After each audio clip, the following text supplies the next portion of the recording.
sebuah kehormatan bisa ambil bagian di ibadah LKM UBB di Universitas Bangka Belitung. Thank you. Dan dapat satu tema yang penting, ya penting banget, bahkan disebut tentang pelayan yang sejati, true servant. Ya ada beberapa hal, ada beberapa tujuan yang ingin dicapai dengan firman Tuhan pagi ini. Ya ada 4 tujuan dan izinkan aku nanti membagikan semua ayat ya untuk mendukung 4 tujuan tadi. Ya kalau teman-teman yang suka nyatet, ya izinkan aku share screen juga, ayat-ayat ada di layar. Aku coba pakai untuk ayat sudah aku siapin di sini. Jadi kalau yang pakai cuma satu device, karena rata-rata di rumah aku sangat menyarankan teman-teman bisa ambil Alkitabnya sendiri. Ambil Alkitabnya sendiri. Kenapa? Kan udah pakai handphone, Kak, udah ada di layar. Biar kalian familiar sama firman Tuhan. Ya, Tuhan bukannya nggak berbicara sama kita, cuman kerap kali kita itu nggak mau dengar atau nggak bisa bedain mana suara Tuhan.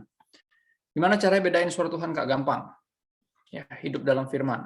Semakin kita familiar sama firman Tuhan, kita semakin tahu suara Tuhan yang mana dan mana yang bukan. Karena suara Tuhan nggak mungkin di luar dari firman Tuhan.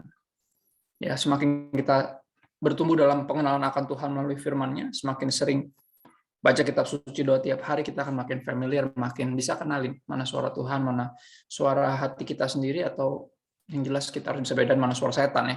Karena kalau nggak bahaya.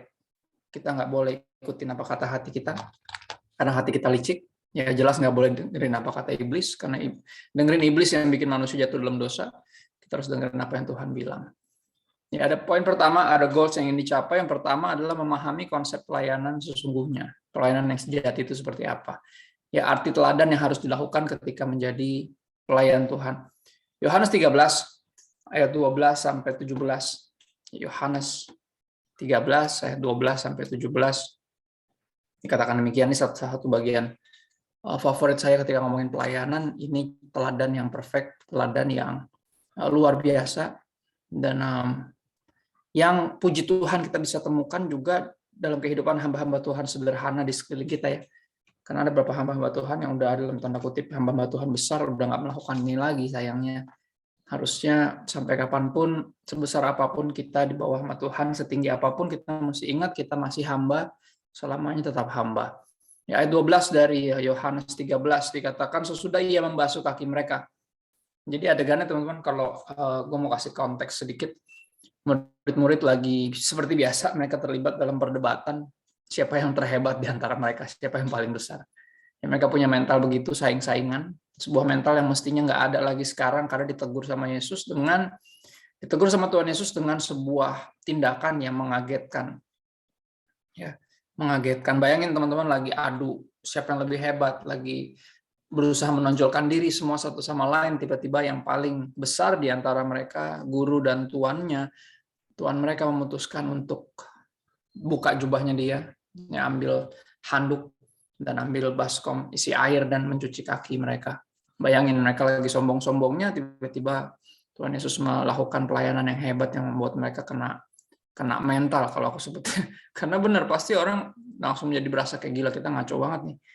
Ya, dan memang itu yang harus itu yang Tuhan lakukan sebenarnya, itu yang Kristus lakukan ketika kita lagi sibuk cari perhatian, lagi sibuk memakai nama Tuhan sembarangan, lagi sibuk membangun kerajaan kita sendiri, tapi kita disadarkan bahwa Dia adalah yang meninggalkan kerajaan sorga, mengesampingkan kemuliaannya, merendahkan dirinya, mengambil rupa seorang hamba dan taat sampai mati.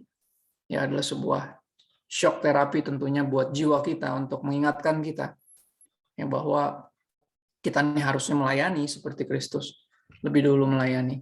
Sesudah ia membasuh kaki mereka, ayat 12, ia mengenakan pakaiannya dan kembali ke tempatnya.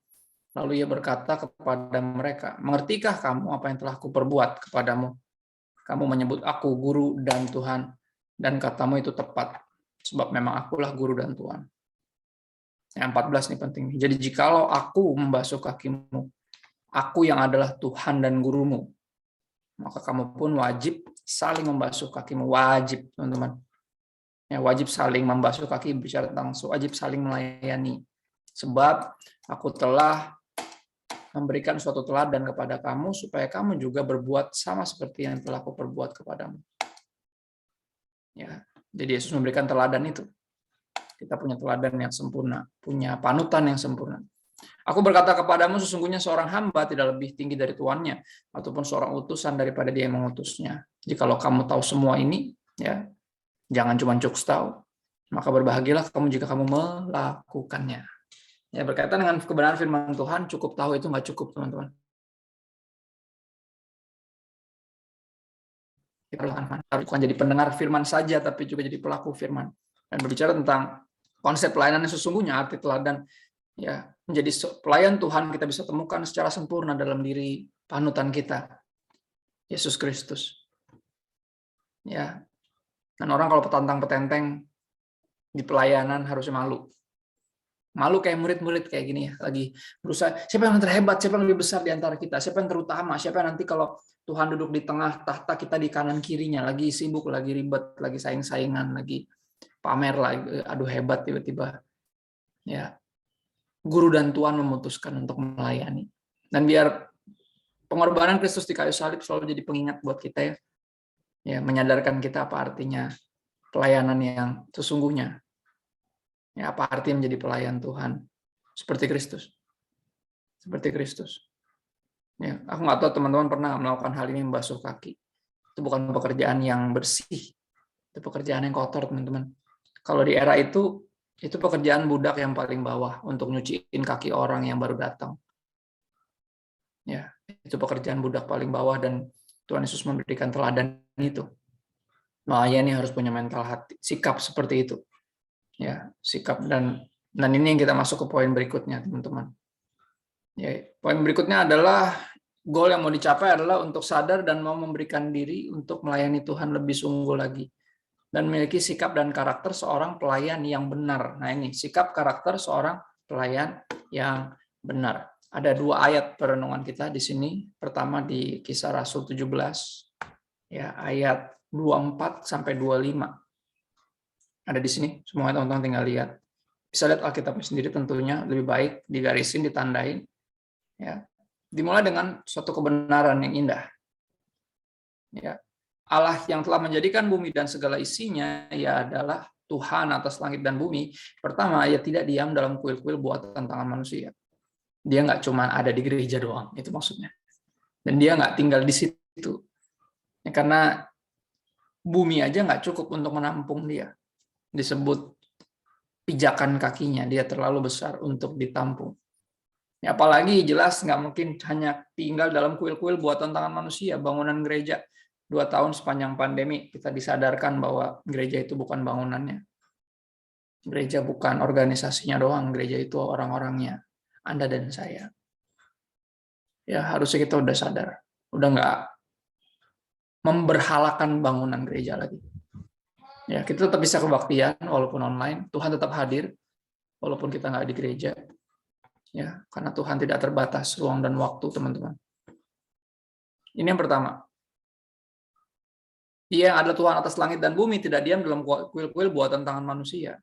Dan berikutnya, juga tidak, nah ini penting untuk kita catat sebagai pelayan Tuhan.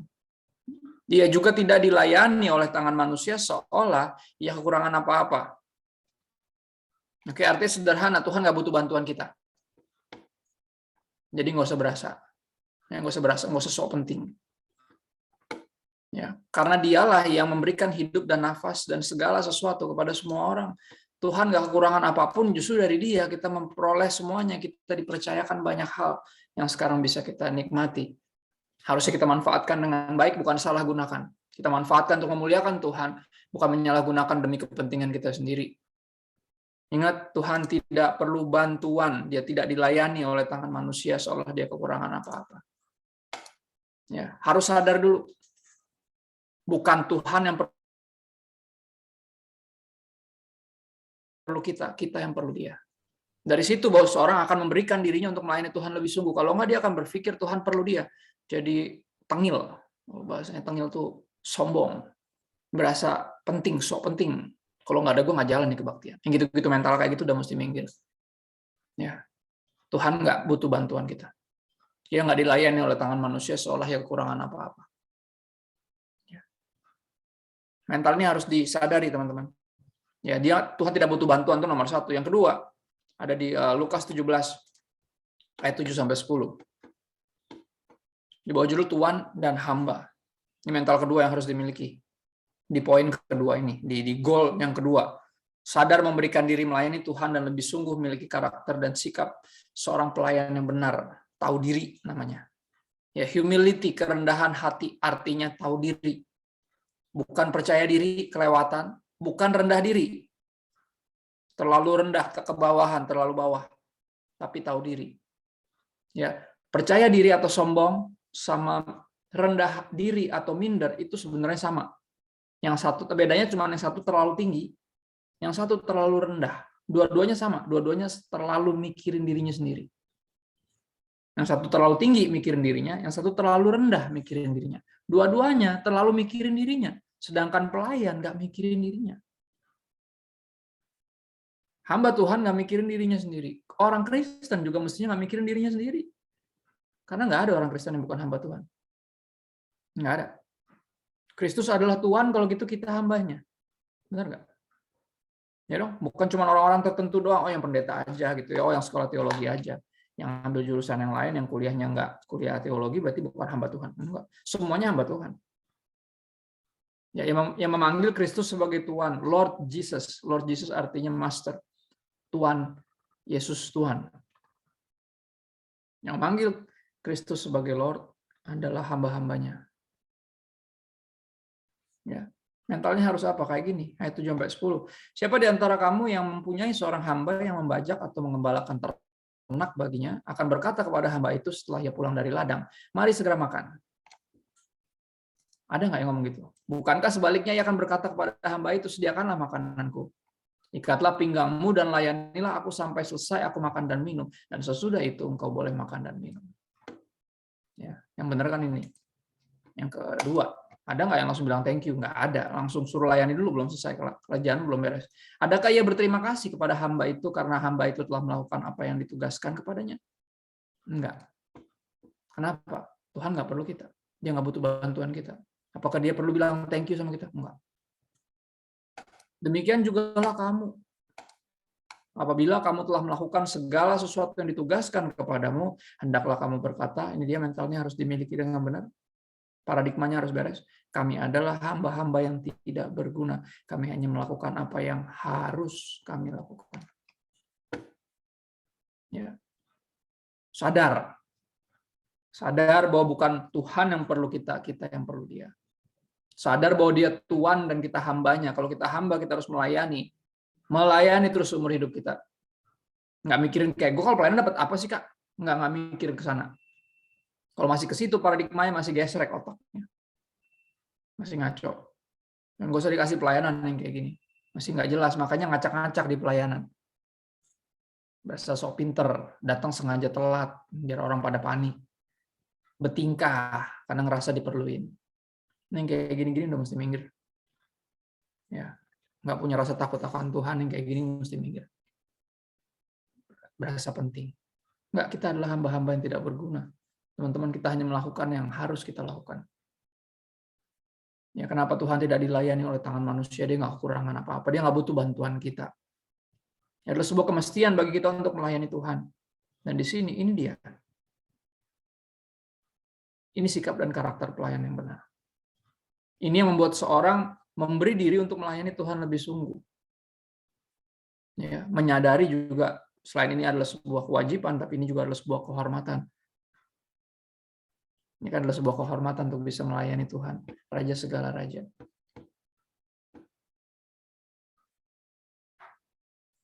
Goal yang ketiga yang ditugaskan kepada saya untuk dibahas berkaitan dengan hamba yang sejati, pelayan yang sejati adalah kejujuran dalam pelayanan. Ya, pelayan Tuhan mesti bisa mengatakan ya jika iya dan tidak jika tidak sembarangan mengucapkan sumpah. Kita ke Yakobus 5. Teman-teman tadi udah dibacain tuh.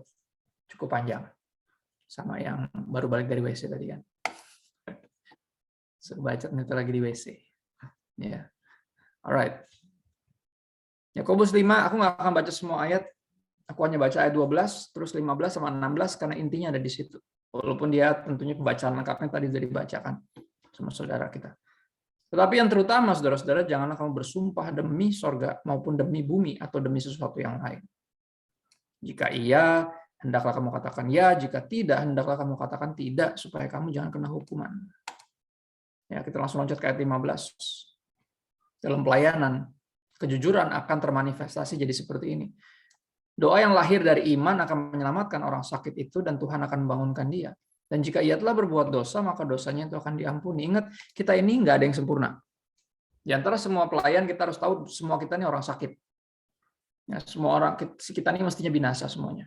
Kita ini nggak bisa selamatin diri kita sendiri. Ya, kita ini budak dosa tadinya, atau bahkan masih. Ya, dalam pelayanan kita harus apa? Ini kita harus lakukan ayat 16. Karena itu, ya, karena kita harus terus berdoa seperti ini. Ya. Karena itu hendaklah kamu saling mengaku dosamu. Ya, ini kejujuran ini yang diperlukan sebenarnya. Saling mendoakan supaya kamu sembuh. Ya. Doa orang yang benar, bukan orang benar yang kayak nggak punya salah, bukan. Tapi orang yang dibenarkan. Ayat 15 tadi cukup jelas. Ya. Dosa kita diampuni. Kita bukan orang benar, kita orang yang dibenarkan. Kita bukan tidak pernah berbuat dosa, tapi dosa kita sudah diampuni. Ya. Doa orang yang benar bila dengan yakin doakan sangat besar kuasanya. Orang benar adalah mereka yang menyadari keberdosaannya dan saling mengaku. Bukan menyembunyikan dosanya, bukan hidup dalam dosanya, tapi saling mengaku. Kak, gue masih struggle sama ini. Wah, gue juga dulu kayak gitu. Ceritain juga kebobrokannya dulu. Yang ini terbuka, yang ini terbuka. Akhirnya apa? Kakak boleh doain aku nggak? Oh ya udah, aku juga punya struggle. Ceritain, kakaknya juga ceritain. Kamu doain aku doain kamu ya. Sembuh. Karena nggak ada yang diumpetin. Dosa itu bertumbuh subur di dalam persembunyian. Kalau teman-teman mau tahu. Ya, jadi kalau lu mau pelayanan cuma mau tampil doang tapi nggak mau bertobat, mending nggak usah pelayanan. Nggak perlu, sekali lagi Tuhan nggak perlu bantuan. Ya, dan pelayanan yang dilakukan tanpa pertobatan itu merusak yang melayani. Yang dilayani nggak ada urusan, mereka nggak tahu kehidupan lu di baliknya. Cuma lu makin rusak. Kenapa? Karena jiwa lu makin berpikir, lu udah bayar dosa lu dengan pelayanan lu. Nggak gitu bentuknya. Ferdinand Gunawan Santoso, Ferguson. Ya, tidak begitu bentuknya. Ya, kalau lu pelayanan sambil terus hidup dalam dosa, lu yang rusak. Ya, yang dilayani sih nggak ada yang tahu, mereka semua diberkati. Karena mereka fokus sama Tuhan bukan sama lu. Cuman elunya yang kelewat, sayang. Ya kayak teman-teman tahu ya, kalau lagi di terminal tuh suka ada yang ngarahin orang gitu ya. Ya, kamu rambutan ke sini. Ya, Bandung. Dia cuma ngarahin dong, dia nggak pernah naik angkot yang mana-mana gitu. Dia ada di situ terus. Jangan sampai kita kayak gitu ya. Pelayan Tuhan yang seperti itu, cuman ngarahin ke Yesus, tapi dia nggak pernah datang ke Yesus. Ngarahin orang ke sorga untuk memperoleh keselamatan, tapi sendirinya nggak mau bertobat dan nggak memperoleh keselamatan itu. Jangan sampai kita cuma jadi begitu, jadi mak comblang, cuman ya jadi calo yang nggak pernah naik juga. Ya, nggak, kita harus benar-benar hidup dalam pertobatan, sungguh-sungguh, ya menghidupi nilai yang kita himbau kepada orang-orang yang lain, teman-teman. Ya, harus jadi pelaku firman, bukan hanya pemberita firman.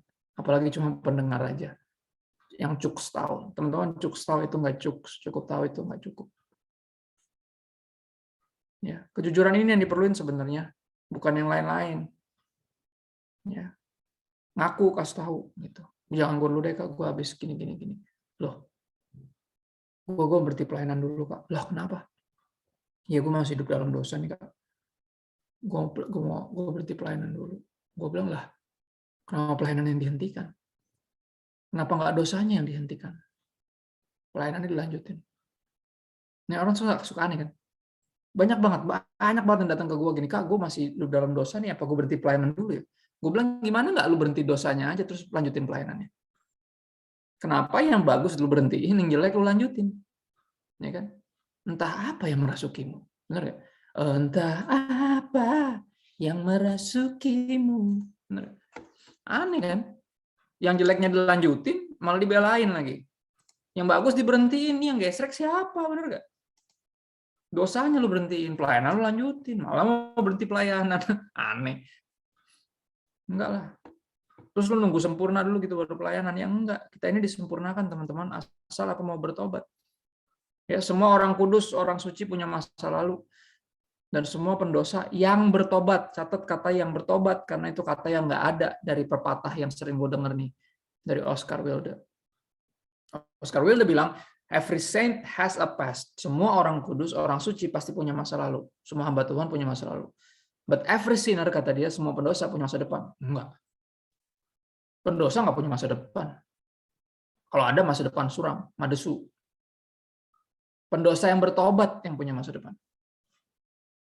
Ya dong, nggak semua pendosa punya masa depan. Semua pendosa yang bertobat yang punya masa depan. Pertanyaannya mau bertobat apa enggak? Ya, mau sembuh nggak? Harus jujur. Ya, makanya lagu tadi bagus. Harus terbuka. Nggak boleh bersumpah palsu.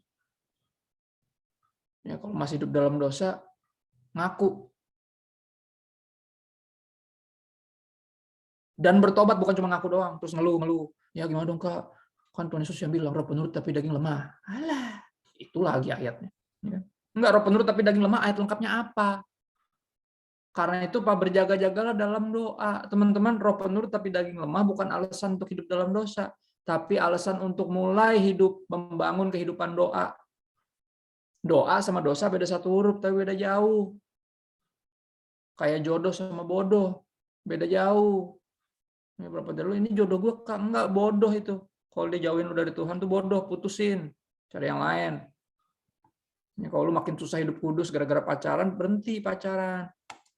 Jangan pelayanan lu berhentiin, gue masih jatuh dalam dosa nih sama pacar gue. Putusin, bukan berhenti pelayanan, malah pelayanan yang mau diberhentiin, kan aneh yang gini-gini. Mending lu jomblo tuh yang masuk surga daripada pacaran terus masuk neraka, bener nggak?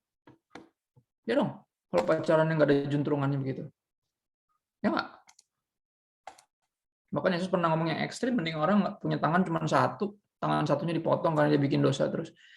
Dengan tangan satu mending dia masuk surga daripada seluruh tubuhnya masuk neraka. Gitu. Kita harus berani, teman-teman, harus belain yang penting. Kalau memang kita pelayan Tuhan, ya Tuhan yang harus kita utamakan dalam hidup kita.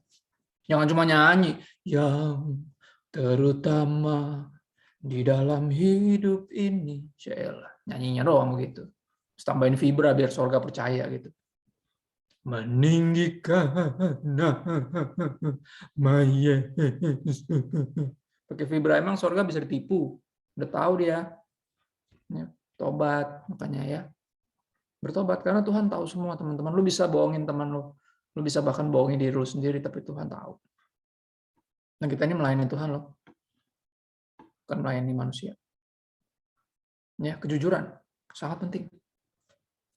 Jujur antar sesama pelayan dan jujur pertama sama diri sendiri bahwa kita ini mestinya berhenti berbuat dosa. Nggak bisa kita nutupin dosa pakai pelayanan, nggak kena. Tuhan udah tahu. Ya, Tuhan udah tahu. Dan jangan sembarang mengucapkan sumpah itu dalam artian lu jangan bawa nama Tuhan buat kepentingan lu sendiri, itu maksudnya. Bukankah kami sudah mengusir setan demi namamu, bernubuat demi namamu, menyembuhkan banyak orang sakit, bikin mujizat demi namamu juga. Terus Tuhan bilang, siapa lo? Benar nggak? Matius 7. Pernah baca nggak? Tuhan tahu. Kalau lu bawa nama Tuhan, pakai nama Tuhan buat kepentingan lu sendiri, Tuhan tahu. Ya. Bertobat ya. Sama-sama kita bertobat, semuanya harus bertobat. Dan yang terakhir tentunya poin yang keempat. Goals-nya adalah untuk tetap kuat dan teguh dalam iman dan pelayanan. Walau dalam pelayanan, banyak badai menerpa. Banyak persoalan, banyak hal yang bisa bikin kita down. Pelayanan itu nggak mudah, teman-teman. Mudah itu dilayani. Dilayani mah tinggal duduk doang. Ya, tinggal di jemaat aja. Itu aja masih nggak datang, gue udah diajakin, ayo ikut dong. Dulu kan perlu upaya ya, ongkos, jalan. Sekarang tinggal sejauh jempol, tinggal dipencet. Itu aja masih nggak datang juga. Ya nggak? Alasannya sinyal segala macam, bisa kok, ini pelan-pelan bisa. Dari tadi gue juga mental terus pas masuk, keluar lagi, gue bilang, wah ini lagi sinyal lagi susah nih kayaknya di Bangka Belitung. Gitu. Terakhir gue pelayanan di Bangka Belitung, suara gue yang hilang sinyal. Suara gue hilang. Gue pelayanan Natal waktu itu. Ingat banget gue, universitas. Ya, kalian yang Natalan. Suara gue hilang, benar-benar hilang. Jadi khotbah Natalnya benar-benar silent night. Gue khotbah bisik-bisik pakai mic. Kasian gak tuh? Yang udah pada datang, ya ngopung-ngopung, inang-inang, pada datang semuanya, kasian. Ngeliatnya anak muda nggak ada suaranya, hilang suara gue. Tapi firman Tuhan tetap diberitakan, puji Tuhan. Karena nggak ada yang bisa menghentikan kebenaran, harus diberitakan, teman-teman. Dan juga nggak ada yang harusnya nggak ada yang bisa menghentikan kita melayani Tuhan. Ya, selama aku masih hidup, selama aku masih ada, kita harus jadi berkat, terus melayani Tuhan. Ya. Melayani, mengasihimu, mengiringmu seumur hidupku. Ya. Janjimu kan tetap ku pegang teguh sampai ku dapat mahkota kehidupan. Yang panjang-panjang nih, nanti kena royalti. Sebagian aja nyanyinya, potong. Ingat. Yohanes 12 ayat 26 ayat terakhir kita. Berkaitan dengan gimana caranya nggak ngedown. Gini, almarhum bokap gua setahun dipanggil Tuhan, 2020, 29 Oktober. Ya udah setahun berarti, kurang lebih. Dia ini sepanjang pelayanan, dia melayani jadi dosen sekolah Alkitab selama 41 tahun. Dari muda banyak bantuin penggembalaan sampai dipercaya beberapa kali jadi gembala. Dan di tiap kali itu paling nggak 3 hampir 4 kali dia dikudeta.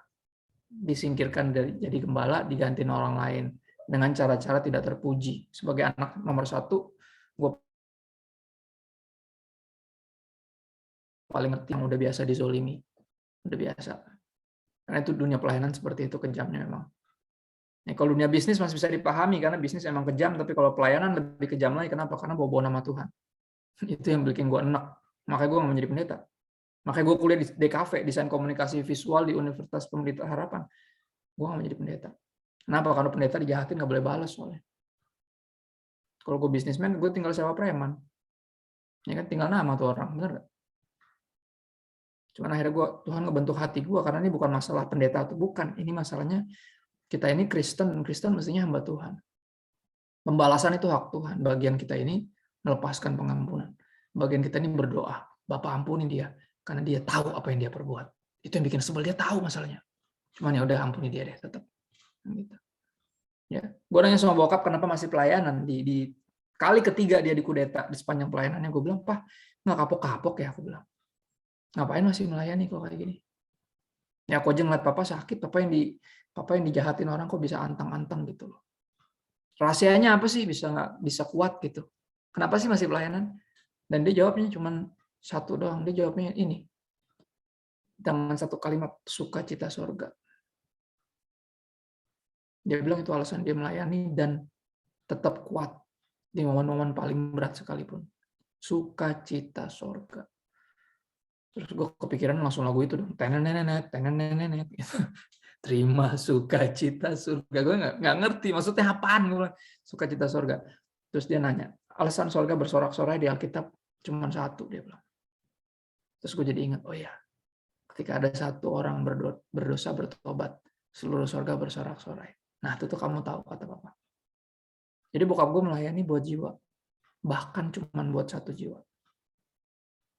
Satu jiwa lagi. Setiap kali melayani yang di otaknya cuma satu jiwa lagi. Pasti ada satu jiwa lagi yang bertobat hari ini. Pasti ada yang membuat surga bersorak-sorai. Dan dia bilang sukacita surga kalau udah sekali ngerasain itu nagih. Ketagihan kita. Karena nggak ada kesenangan, kenikmatan di dunia ini yang menandingi sukacita surga. Wow. Dan itu yang membuat dia keep on going. Melayani sampai dia pulang ke surga. Ya. Gue tutup dengan satu ayat ini, Yohanes 12 ayat 26. Ayat ini berbicara tentang surga ternyata nggak nunggu nanti, teman-teman. Ayat 26 dibilang ini. Barang siapa melayani aku, ia harus mengikut aku. Ya. Dan di mana aku berada, kata Tuhan, di situ pun pelayanku akan berada. Artinya apa? Kalau kita benar-benar hamba Tuhan, kalau kita benar-benar pelayan, true servant, kita nggak akan mau kelewatan. Ya, kita nggak mau kelewatan akan apa yang lagi Tuhan kerjakan dimanapun itu. Termasuk di kampus, lagi kuliah, walaupun kuliahnya dari rumah. Ya, di rumah, di kampus, di gereja, di lingkungan, di kantor nanti one day ketika udah kerja. Di mana aja. Ya. Kita mau, pokoknya Tuhan, dimanapun kau lagi melakukan sesuatu, apapun yang sedang kau lakukan, aku mau terlibat. Aku mau ikut, kasih tahu dong Tuhan, kabarin ya, aku juga mau ikut. Kan gitu. Ya, jangan sampai aku dilewatin, aku mau ambil bagian. Kenapa? Karena aku tahu kalau Tuhan nggak butuh bantuanku, berarti ketika aku bisa melayani Tuhan adalah sebuah kehormatan. Dan berarti Tuhan tidak sedang berbagi tugas, karena Tuhan nggak perlu bantuan. Ya, kalau bukan tugas yang dibagi terus apa, Kak? Karena gue cukup melihat ada beberapa hamba Tuhan, cukup banyak yang masih salah kaprah tentang pandangan melayani, paradigma yang masih ngaco, sehingga dia ngerasa pelayanan sebagai sebuah beban. Saya lah, kau udah ribet kuliah, boro-boro pelayanan, udahlah, nggak usah aneh-aneh, udah bagus ikut baktian gitu. Nggak usah lah pelayanan ribet, latihan lah, apalah, belum dramanya, aduh udahlah. Ya, sibuk nih tugas segala macam. Ya orang akhirnya ngeliat pelayanan sebagai sebuah beban tambahan yang rempong. Ya, enggak, teman-teman, paradigmanya harus diputar. Tuhan bisa pakai siapa aja. Nah, kalau Tuhan bisa pakai siapa aja dan dia pakai elu, bukankah ini sebuah kehormatan? Ya. Kalau dia nggak butuh bantuan, berarti yang dia bagi bukan tugas, yang dia bagi sukacita. Ketika ada satu orang berdosa bertobat, sebenarnya siapa yang nyelamatin? Bukan elu, bukan gua, Tuhan. Tapi tebak, bukan hanya Tuhan yang bersukacita, tapi pelayan Tuhan yang ikut ambil bagian dalam pelayanan untuk memenangkan orang itu juga merasakan sukacita yang sama. Dan itu yang bokap gue bilang, makanya dia bilang apa, gue nggak mau berhenti.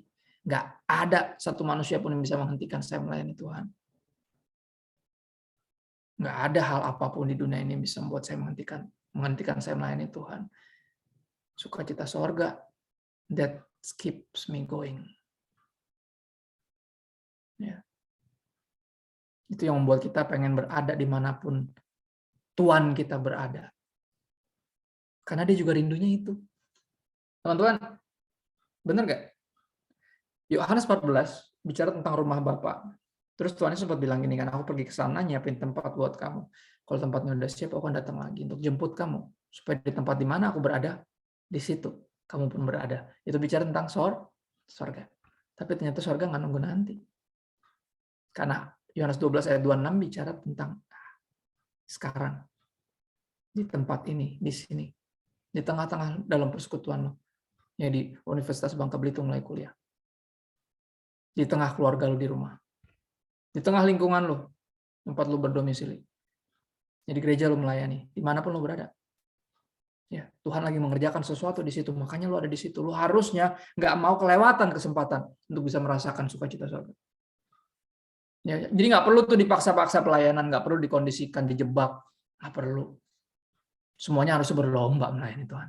Berlomba bukan dengan mental saling siapa yang lebih hebat, bukan. Tapi mau merasakan sukacita surga, nggak mau kelewatan sukacita surga. Terima sukacita surga, itulah kekuatan bagi jiwa. Biar nggak ngedown, biar kuat jiwanya. Apa? Terima sukacita surga. Sadari bahwa Tuhan nggak berbagi tugas. Jadi please jangan langsung mikir, aduh apalagi sih. Nggak gitu. Justru harus excited. Kenapa? Karena ini kesempatan saya bisa merasakan kembali sukacita surga. Ya. Ku dapat saksikan kuasanya. Ya, saksikan kuasanya artinya apa? Dalam hidup kita nomor satu, yang berikutnya dalam hidup orang-orang yang lain.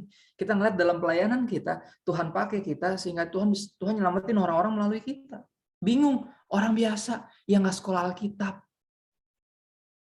Di bawah sampai hari ini. Ya, nggak pernah mimpi teman-teman, nggak pernah.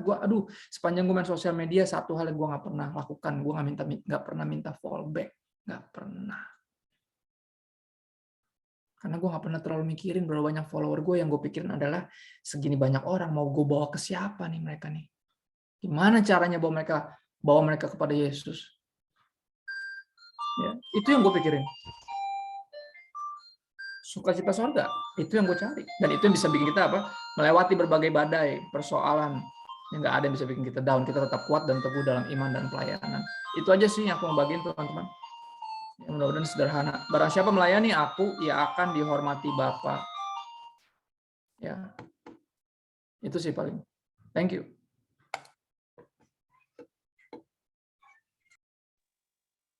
Terima kasih, Pastor. Mungkin bisa ditutup dalam doa dulu, Pastor. Doa firman. Oke, yuk, come on. Bersyukur Tuhan buat kesempatan ini. Kami bersyukur buat hadirat-Mu. Kami tahu Engkau hadir bukan karena kami bisa melihat Engkau dengan mata jasmani kami, tapi bahkan kami belum bisa ketemu satu sama lain, masih daring, masih online. Tapi kami bisa yakin bahwa Engkau hadir karena suara-Mu sangat jelas di telinga kami, meyakinkan kami that you are here and you are near, Engkau di sini dan Engkau dekat. Biar semua firman yang telah ditabur yang keluar dari mulut-Mu berasal dari hati-Mu.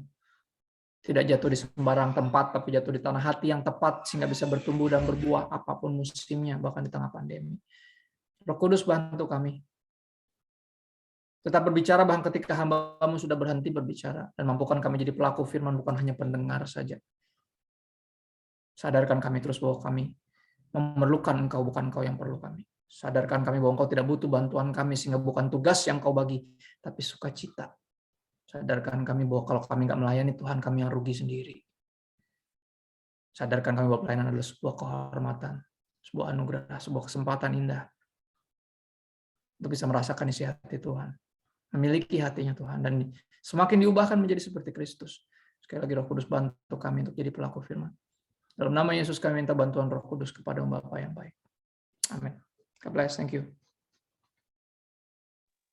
Baik, Pastor. Terima kasih. Terima kasih, Pastor.